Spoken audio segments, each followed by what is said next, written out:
ठीक वैसे ही जैसे आग की शक्ति से लोहा लाल हो जाता है। इसलिए भगवान श्री कृष्ण ही इस ब्रह्मांड के प्रकट होने के मूल कारण है। प्रकृति तो बकरी के गले से लटकती हुई उन थनों के समान है जिससे दूध नहीं निकलता।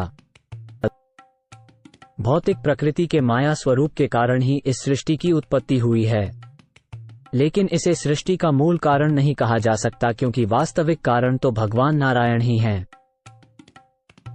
जैसे मिट्टी के बर्तन का मूल कारण कुम्हार है, उसी प्रकार भौतिक संसार का रचयिता पहला पुरुष अवतार कारणान्वशायी विष्णु है।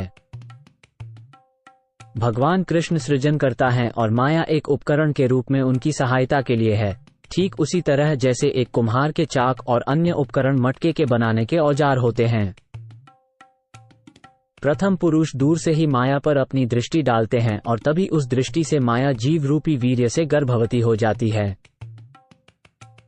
उनके शरीर की परावर्तित किरणें माया में मिल जाती हैं, जिसके कारण माया अनगिनत ब्रह्मांडों को जन्म देती है। पुरुष प्रत्येक अथाह ब्रह्मांडों में से एक एक ब्रह्मांड में विराजमान होते हैं। ब्रह्मांडों की संख्या जितनी है, उतने ही भिन्न भिन्न रूपों में स्वयं को प्रकट करते हैं। जब पुरुष सांस छोड़ता है तो उसके प्रत्येक सांस के साथ ब्रह्मांड प्रकट होते हैं। इसके बाद जब वो श्वास लेते हैं तो सभी ब्रह्मांड फिर से उनके शरीर में प्रवेश कर जाते हैं। जिस प्रकार धूल के परमाणु कण खिड़की के छेदों से पार निकल जाते हैं, उसी प्रकार ब्रह्मांडों के जालक पुरुष की त्वचा के रोमछिद्रों से होकर पार निकल जाते हैं। महाविष्णु के रोमछिद्रों से ब्रह्मा और अन्य भौतिक लोकों के स्वामी प्रकट होते हैं और उनकी एक सांस तक जीवित रहते हैं। मैं आदि भगवान गोविंद की पूजा करता हूँ, जिनके पूर्ण भाग के एक भाग महाविष्णु हैं। मैं एक छोटा सा 7 स्पैन का प्राणी इस विशाल ब्रह्मांड में कहाँ हूँ? मैं भौतिक प्रकृति, समग्र भौतिक शक्ति, मिथ्या अहंकार, आकाश, वायु, जल और पृथ्वी से घिरा हुआ हूँ। और आपकी महिमा क्या है? अनंत ब्रह्मांड आपके शरीर के छिद्रों से गुजरते हैं, जैसे खिड़की के छेद से धूल के कण निकलते हैं।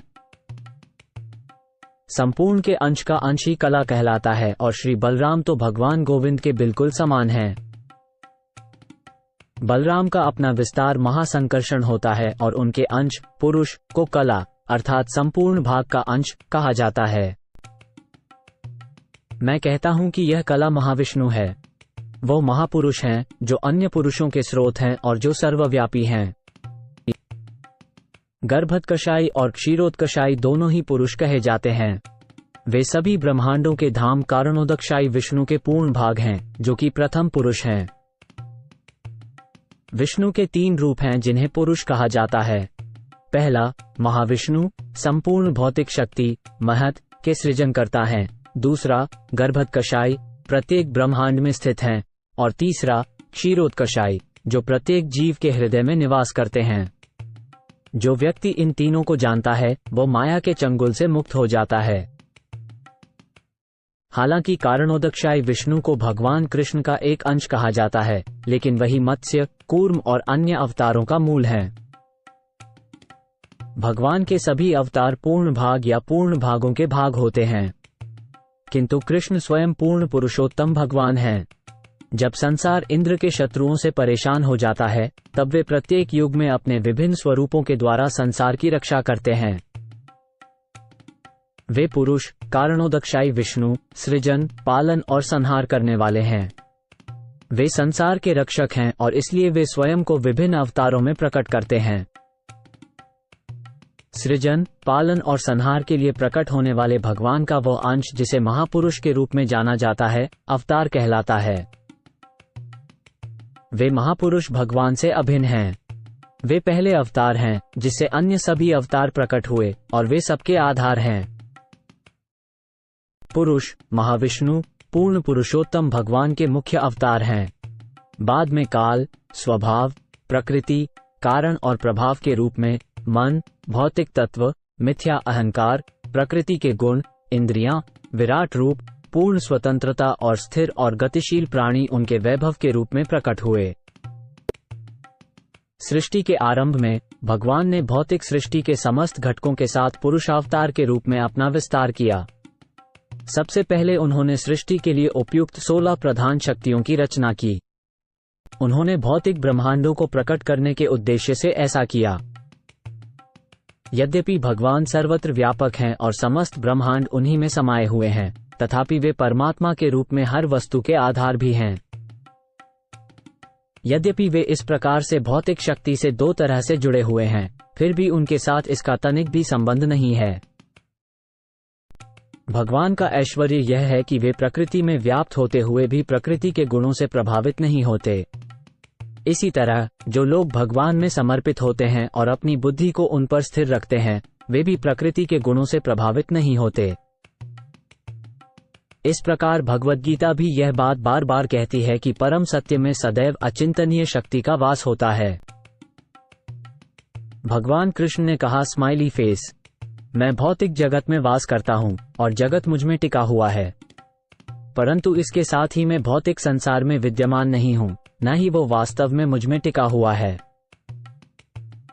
हे अर्जुन, इसे मेरा अतुलनीय ऐश्वर्य समझो। भगवद गीता में भगवान कृष्ण ने इसी अर्थ का प्रचार किया है। कारणोदकशायी विष्णु नाम के 9वें महापुरुष को भगवान नित्यानंद बलराम के पूर्ण अंश के रूप में जाना जाता है, जो भगवान चैतन्य के प्रिय संगी हैं। इस तरह मैंने 9वें श्लोक का अर्थ समझाया है और अब मैं 10वें श्लोक का अर्थ समझाऊंगा। कृपया ध्यान से सुने। मैं उन श्री नित्यानंद राम को प्रणाम करता हूँ, जो स्वयं पूर्ण और महान हैं। उनके पूर्णांश से प्रकट हुए अंशावतार ही गर्भोत्कशायी विष्णु हैं। गर्भोत्कशायी विष्णु की नाभि से वह कमल उत्पन्न होता है, जो ब्रह्मांड के शिल्पी ब्रह्मा का जन्म स्थान है। इस कमल की नाल असंख्य लोकों का विश्राम स्थल है। करोड़ों ब्रह्मांडों के निर्माण के बाद प्रथम पुरुष श्री गर्भोत्कशायी के रूप में प्रत्येक ब्रह्मांड में अलग अलग रूपों में प्रवेश कर गए। ब्रह्मांड में जाने पर उन्होंने केवल अंधेरा ही पाया, जहां रहने के लिए कोई जगह नहीं थी। तब वे इस प्रकार सोचने लगे। तब उन्होंने अपने चमत्कारी तेज से जल की रचना की और उस जल से आधा ब्रह्मांड भर दिया। ब्रह्मांड की माप 50 करोड़ योजन है, जिसकी लंबाई और चौड़ाई बराबर है। जब आधा ब्रह्मांड पानी से भर गया, तब उन्होंने वहीं अपना निवास स्थान बनाया और शेष आधे में 14 लोक प्रकट किए। सृष्टि के प्रारंभ में भगवान विष्णु ने अपने निवास वैकुंठ को पानी के ऊपर प्रकट किया और विशाल सर्प शेष की शैया पर आराम किया। वो अनंत को अपनी शैया बनाकर वहीं लेट गए। भगवान अनंत हजारों सिर, हजारों मुख, हजारों आंखें और हजारों हाथ पैर वाले दिव्य सर्प हैं। वे सभी अवतारों के वीर्य हैं और भौतिक जगत के कारण हैं।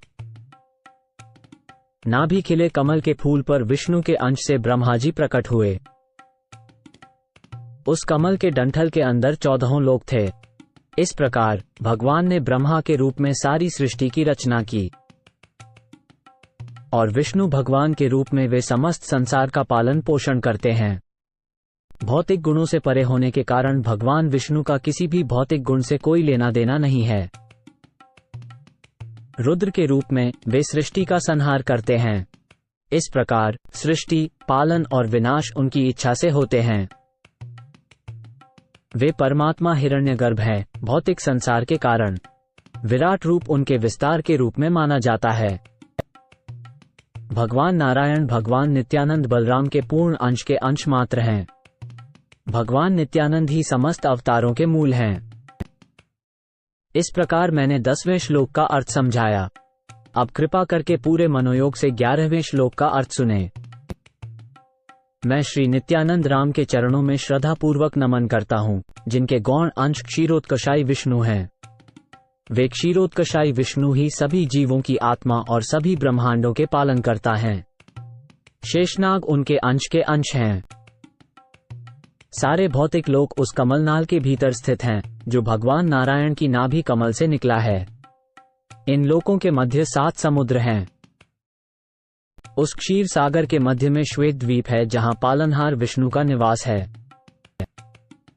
वे सभी जीवों की आत्मा हैं। वे इस भौतिक संसार को बनाए रखते हैं और इसके स्वामी भी हैं। सृष्टि के युगों और मनवंतरों में भगवान विभिन्न अवतारों में प्रकट होते हैं। वे वास्तविक धर्म के सिद्धांतों को स्थापित करने और अधर्म के सिद्धांतों का विनाश करने के लिए ऐसा करते हैं।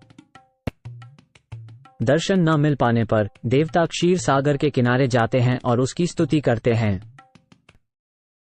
तब वे भौतिक संसार को बनाए रखने के लिए अवतरित होते हैं। उनकी असीमित संपदाओं की गणना नहीं की जा सकती। भगवान विष्णु भगवान नित्यानंद के पूर्ण अंश के भी अंश हैं, क्योंकि भगवान नित्यानंद सभी अवतारों के उद्गम हैं। वही भगवान विष्णु भगवान शेष के रूप में अपने सिरों पर सारे ग्रहों को धारण करते हैं, हालांकि उन्हें पता नहीं होता कि वे कहाँ हैं, क्योंकि वे अपने सिरों पर उनके अस्तित्व को महसूस नहीं कर सकते। उनके हजारों फैले हुए फन सूर्य को भी मात करने वाले चमचमाते रत्नों से सुशोभित रहते हैं। 50 करोड़ योजन व्यास का ये ब्रह्मांड उनके एक फन पर वैसा ही टिका हुआ है जैसे सरसों का बीज। वे अनंत शेष ईश्वर के भक्त अवतार हैं। वे भगवान श्री कृष्ण की सेवा के अतिरिक्त कुछ भी नहीं जानते। अपने हजारों मुखों से वे निरंतर भगवान कृष्ण का गुणगान करते हैं, पर वे गुणगान करने के बावजूद भी भगवान के गुणों का अंत नहीं पाते। चारों कुमार उनके मुख से श्रीमद् भागवत सुनते हैं और भगवत प्रेम के दिव्य आनंद में मग्न होकर उसे दोहराते चलते हैं। वे सब प्रकार से भगवान कृष्ण